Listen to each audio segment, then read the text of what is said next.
Anthony Burgess is right. It is the words that shine and sparkle and glitter, sometimes radiant with an author's inspired choice. But it is syntax that gives words the power to relate to each other in a sequence, to create rhythms and emphasis, to carry meaning of whatever kind, as well as glow individually in just the right place.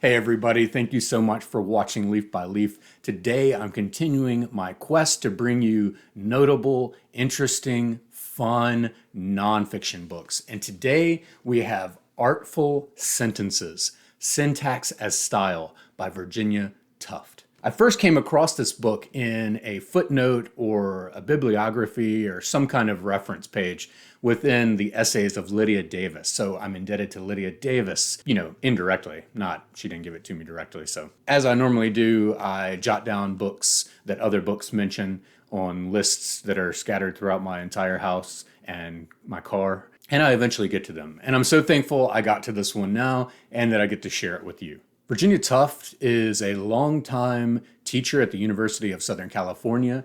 She passed away in 2020, but she left us two books at least. The predecessor to this one, Grammar as Style, which is out of print and thus price gouged to the point where last time I looked it was $1,300 for an acceptable copy. But Artful Sentences, thankfully, is out in a paperback from Graphics Press that is available and affordable. I highly, highly recommend this for people who like to really dig into sentences, word choice, word order, and in this book, drill into the actual syntax, the structuring, the scaffolding of the language. Virginia Tufte basically becomes a curator of this museum of sentences and also our guide through each display.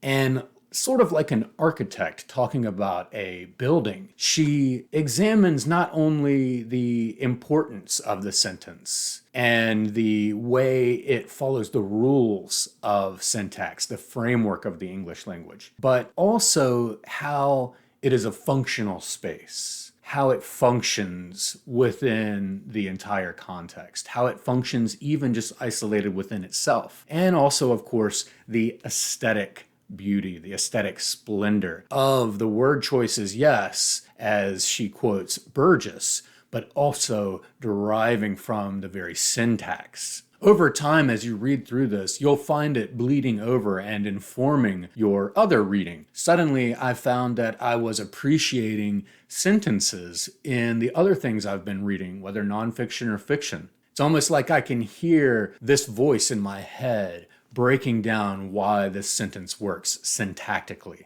And honestly, I can say that it is an enhancement, not an intrusion into my other reading. Within this carefully curated treasury of the English language, Virginia Tufte offers sparse, very focused, terse commentary. She will set the stage for what a chapter is about, and then as she's going through and using all of these different choice excerpts from English literature, she'll explain why it works and what's going on in that sentence. Furthermore, within the excerpts, she will italicize exactly the word or words, or the pieces of it that she's talking about. This will really help for those who are unfamiliar with a lot of the language of English grammar and syntax. When we start talking about infinitives and participial clauses or participial phrases, when we start talking about gerunds or subordinate clauses, free modifiers. If you feel that you need a refresher or an intro to the basics of English language grammar and syntax, I would highly, highly recommend the books of Karen Elizabeth Gordon. I have been reading her books for years. I think I have every single one of them in hardcovers. I'm very proud of it. But the one that she's most known for is The Transitive Vampire. And that should give you a feel for sort of her tone and approach. It's very playful and quirky and fun. But the transitive vampire will walk you through all the basics, and it will use these funny little quirky illustrations as well that look Edward Gorey-esque. But I honestly can't think of a better way to root yourself in that foundation that you can bring to Artful Sentences. If you want to try it out though, if you kind of know the basics, I will say that while she doesn't break down every little thing that she brings up, she's not giving you a primer for grammar and syntax. She does teach you through reinforced context.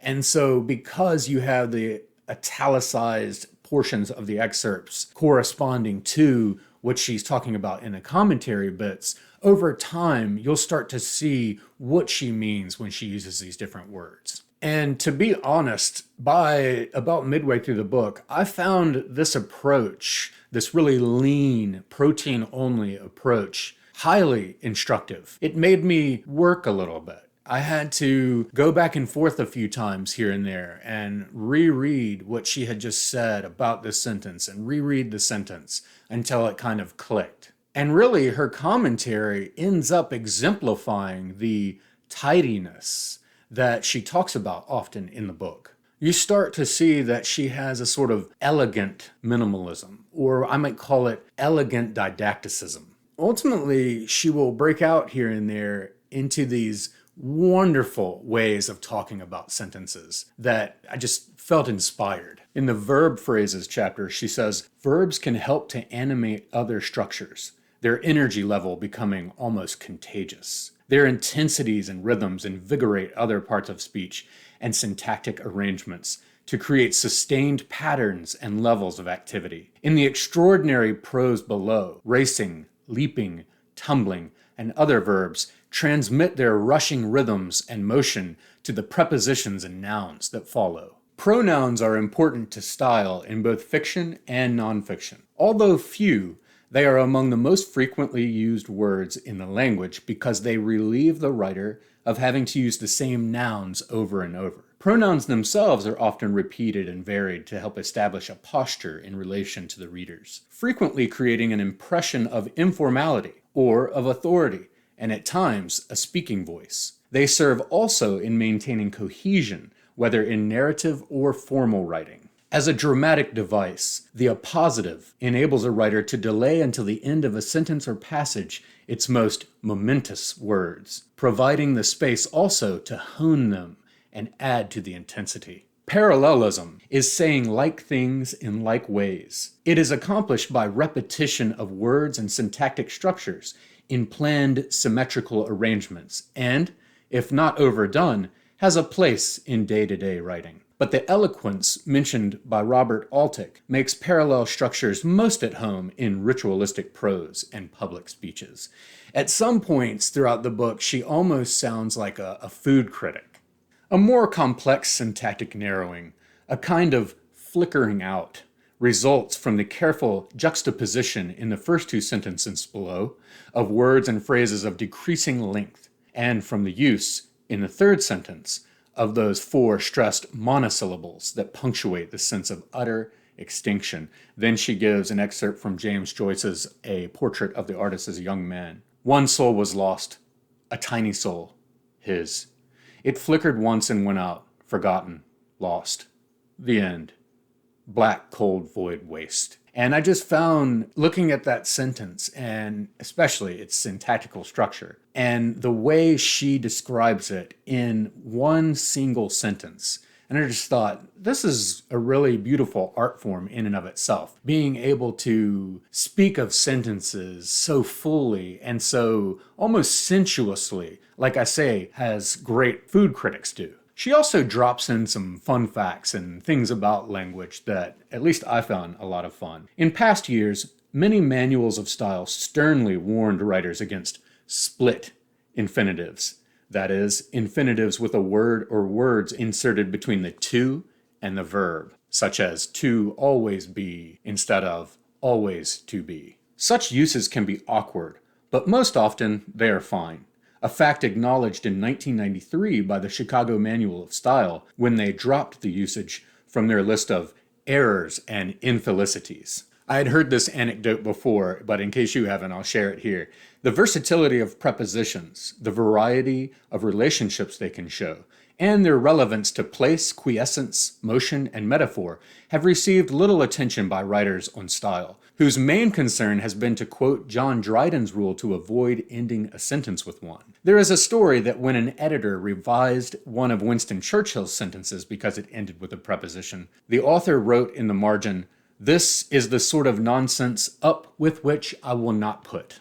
She does sprinkle the text with tips for writers, such as, "These last examples remind writers that our language is richly flexible, responsive to innovative molding by skilled hands.